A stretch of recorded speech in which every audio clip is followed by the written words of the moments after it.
Christmas. We wish you a Merry Christmas. We wish you a Merry Christmas and a Happy New Year. Glad tidings we bring to you and your kin.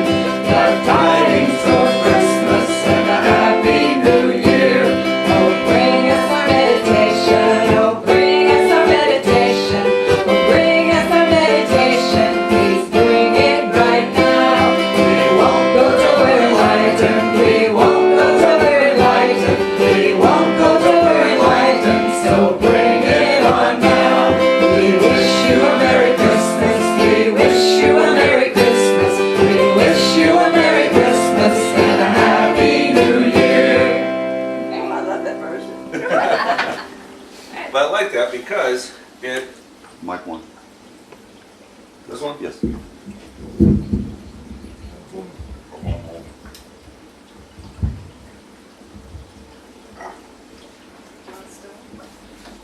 I like that because it shows that even though Bob Proctor is right, and as we change our belief system, we change our thoughts, which changes our reality.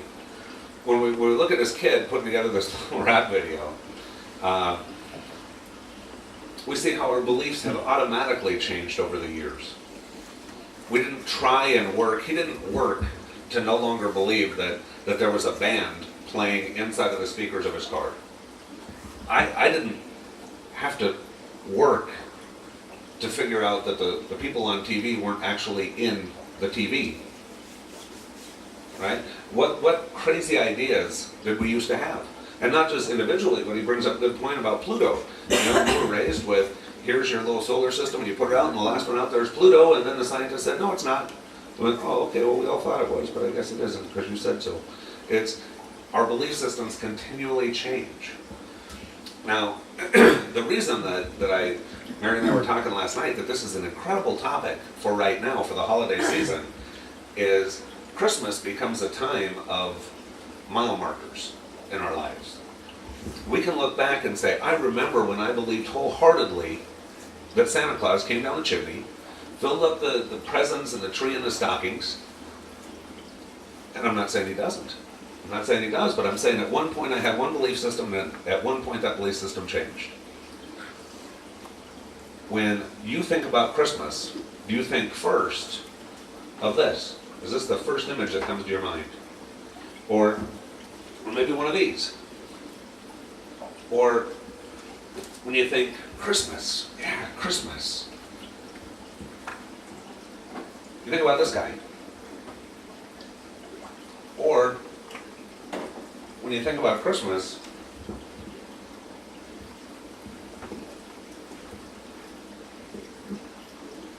you think about this little story.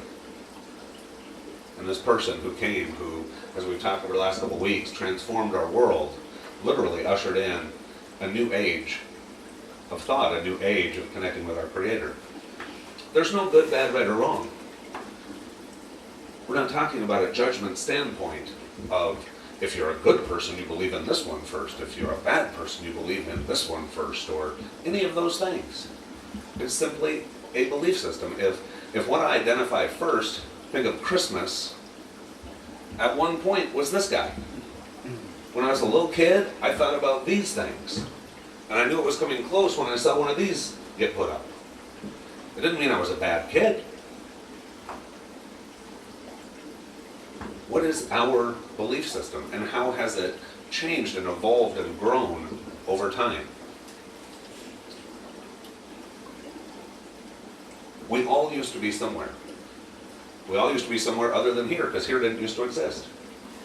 And so looking around the room and knowing folks, we've got folks who spent decades inside of Catholicism, or Mormonism, or New Age, or New Thought, or Lutheran, or all these different belief systems. Nothing wrong with them. They rock. They rock. And they fit until they didn't. And then we gravitated to something new that fit until it didn't. And then we found something new. We created again, and we created again, and we created again. And as we continue to create, as we continue to grow and change and evolve, our belief system grows and changes with us.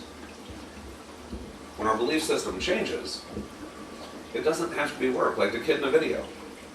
Just, yeah, I used to think that, now I don't. Now I think this. I still think that's a valid school of thought for someone who is X, Y, Z, whatever, who is where I was. We've done things in the past where we watched a movie and talked about the movie I Am. I am that I am, with a very degree of seriousness. That without judgment, to remove judgment, anything we point at in our experience, anything we point at in our world, we say, I am that. I am. Now, the two most powerful words in the English language are just that, I am. What finishes your sentence? What finishes your sentence is your belief system. I am young. I am old. I am happy. I am sad. I am blessed. I am cursed. What finishes your I am sentence? When it's just you in the morning, when you're having your morning cup of whatever it is you have, when you're alone with your own thoughts as you're falling asleep at night, what words do you use to define you? This is a belief system beyond just Santa Claus and Jesus with regard to Christmas. This is a belief system that I make about me, and nobody else can. Now I can listen to someone else's words and eventually adopt them as my own. And we can do that from a negative side of negative folks or negative forces in our life, or one negative comment that somebody made that I just keep replaying in my head until I've adopted as my own. Or I can embrace positive daily affirmations, self-help books, hypnosis, all these positive things.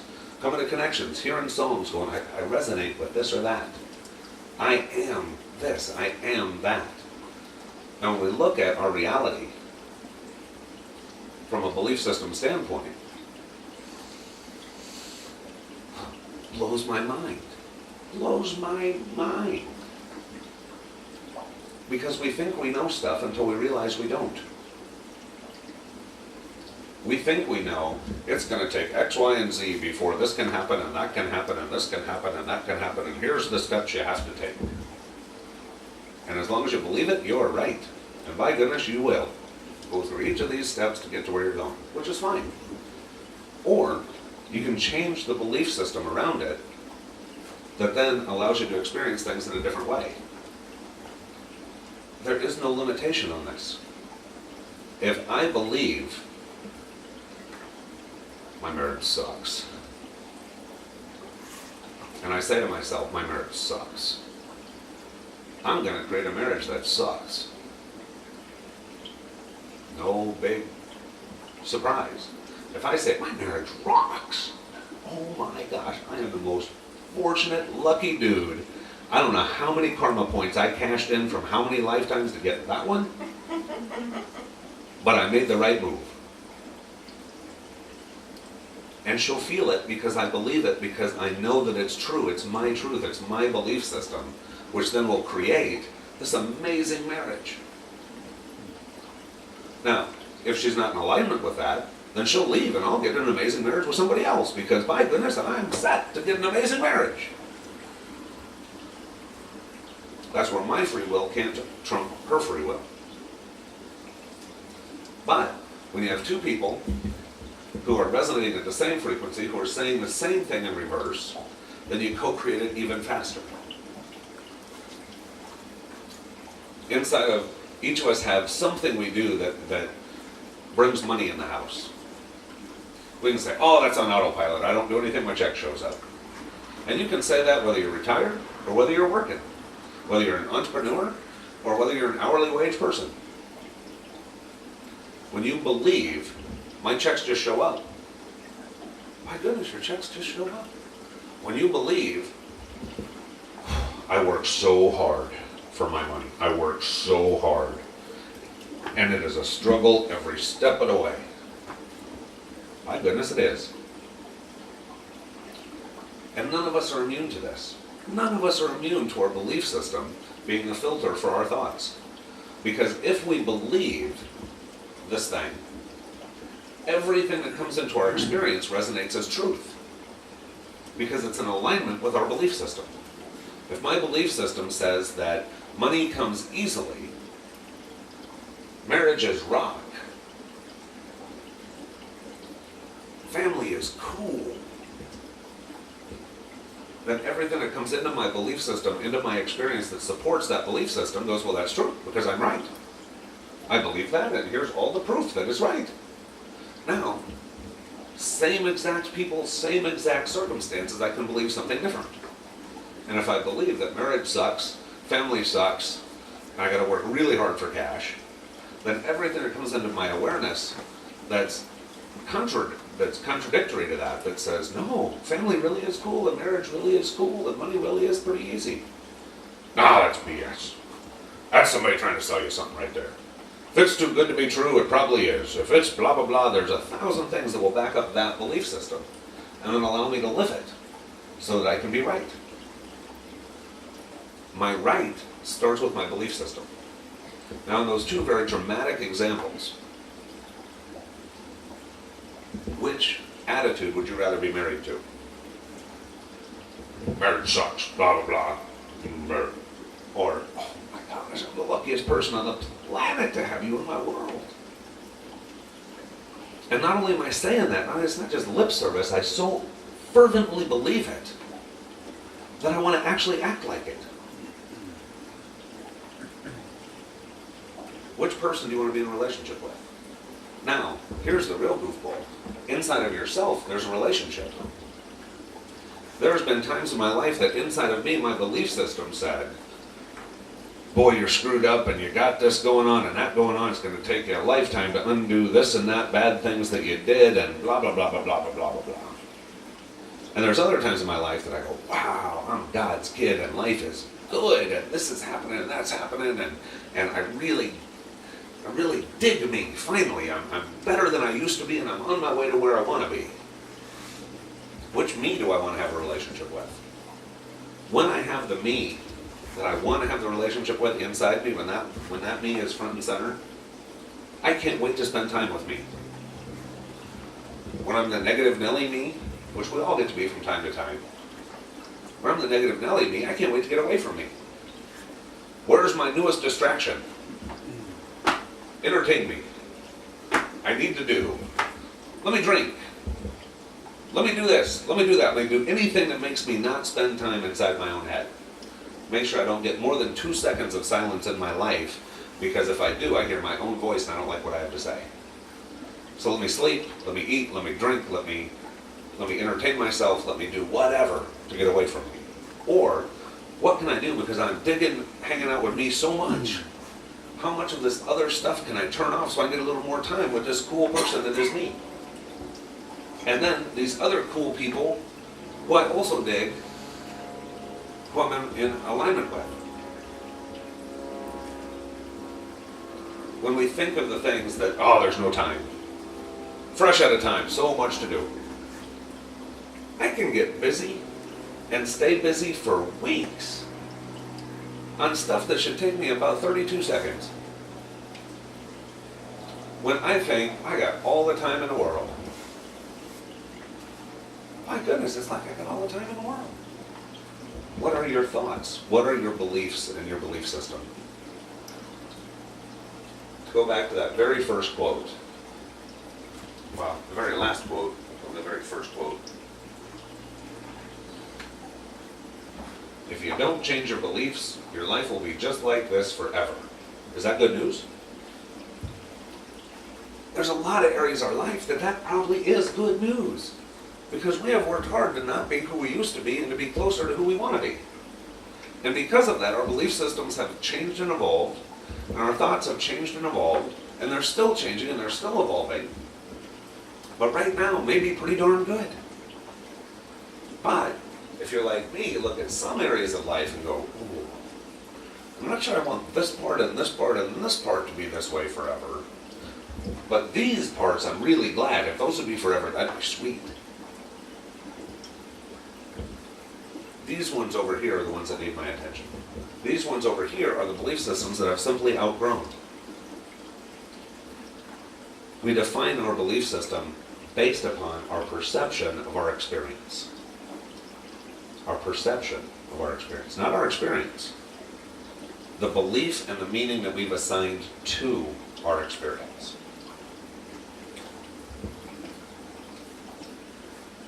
Several years ago, I was flying back to South Dakota from Los Angeles, where I was living at the time, and I was going to do a funeral service for my biological father.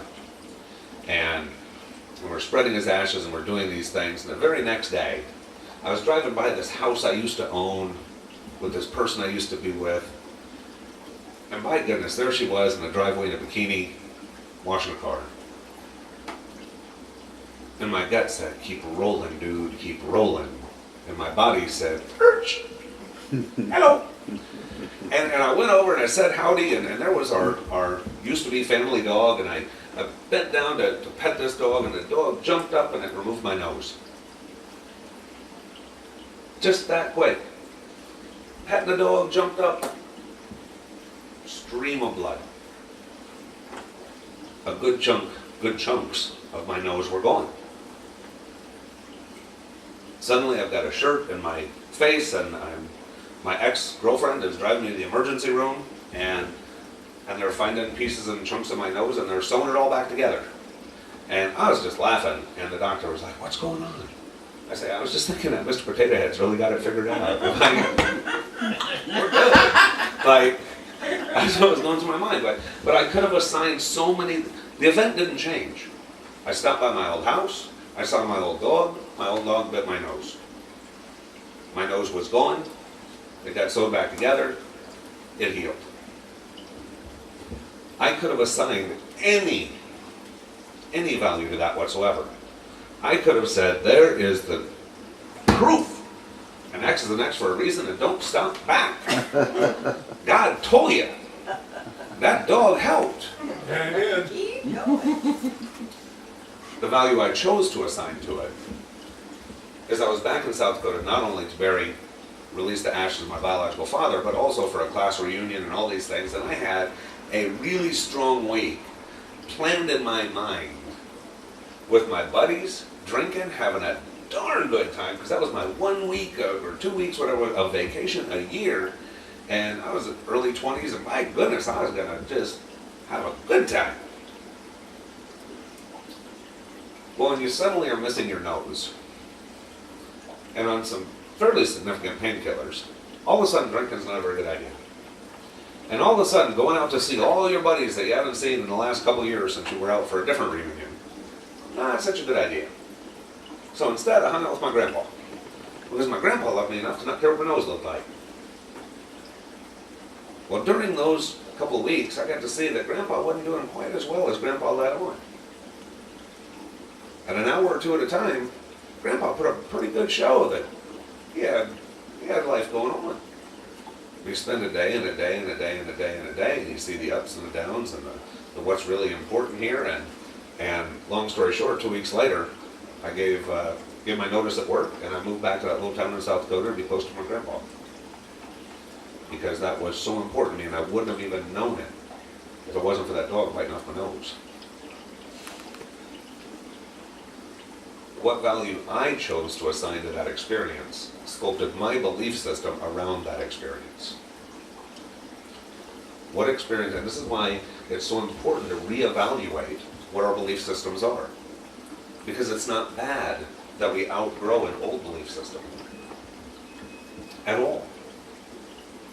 Because as we continually not only have new experiences, but have new understandings and new beliefs around those experiences, it's only when we take a moment and stop and say, what's working for me? These things over here, if my beliefs don't change, my life will be like this forever. Right on. But what are these things? We go, oh, I wouldn't want to live with that forever. That's not the move. These things and these things. What separates this pile from this pile is the ability to stop and to take a look, a reevaluation of your world, to say, what is this stuff that I really like? And what's led to that? What are my beliefs around these things? And what is this pile over here that I really don't like? And what are my belief systems around those things? And what caused those belief systems? And as I re-examine the experiences I had that allowed me to create this belief system, as I reevaluate it, then I can see, is that really still valid?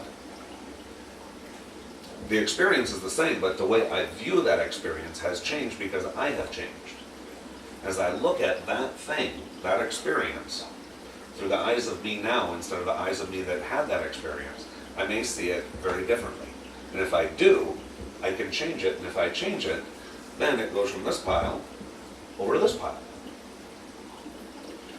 In closing, because Mary went to go check on Trinity real quick, we got time for another quick story, but she had a client come to her mom that had a child that was about 9 years old, and the kid had eczema so bad that it would just literally claw the skin off its arms every day. Every day. She'd taken to every specialist in the country, she had used every medication, over-the-counter, prescription, you name it, gels, rubs, creams, pills, potions, everything. Nothing worked. That kid just still ripped and scratched the skin off its arms every day.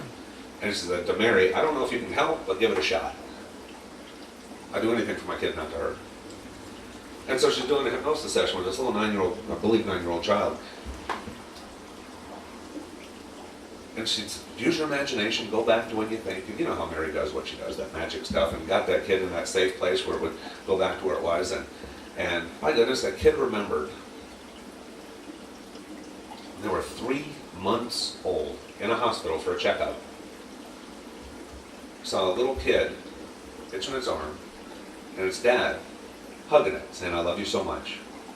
And went home that day, and her parents got divorced, and her dad left. And inside of her mind, she believed that if she itched and scratched hard enough, her daddy would come back. As a 3-month-old, that made a great deal of sense. As a 9-year-old, that didn't make nearly as much sense. And Mary said, how do you feel about that now? Well, no, I don't believe that itching and scratching is going to make my dad come back. I don't believe blah, blah, blah. I do understand this and that and these and those, and had a whole different understanding about that experience. Within 2 weeks, every scab was healed. Eczema was gone. There was no more itching. There was no more scratching. No medications. No nothing. The work that she does by reprogramming, helping us to reprogram our belief systems, are that profound. The event, when that child was 3 months old, didn't change. Because the child had changed, when it looked back at that event, was able to see it in a different way, assign a different belief system to it, and almost immediately changed their reality. This is the power. This is the gift that our Creator has given us, the ability to evaluate and grow, and then to reevaluate. And make little tweaks and changes, or big tweaks and changes. And as we do, we get to create a different reality under a different rule book than we did under our old belief system. What an amazing God that would know this, that would design this, that would plan this, and then would give each one of us the gift to do this. And there is no limitation of this other than the belief. Well, that only works for eczema. No. There's 1,000 other people. Mary can tell you stories. Get a plate. Have some food. Have story time. She'll tell you person after person after person that I've seen. Well, it's only relationships. Well, it's only finance. Well, it's only health. Well, it's only disease. Well, it's only... No, our entire existence is God's playground. And we're co-creating that experience with God by our thoughts that goes to the filter of our belief system. So this week I ask you to examine in your own belief system, what's in this pile over here that if it stayed that way forever, you'd thank God? And what's in this pile over here that you wish you could change? What are the beliefs around these things that you wish you could change? What are the experiences that created that belief? And how do you feel about that experience now? Because my guess is, if this changes, what pile it's in will change also.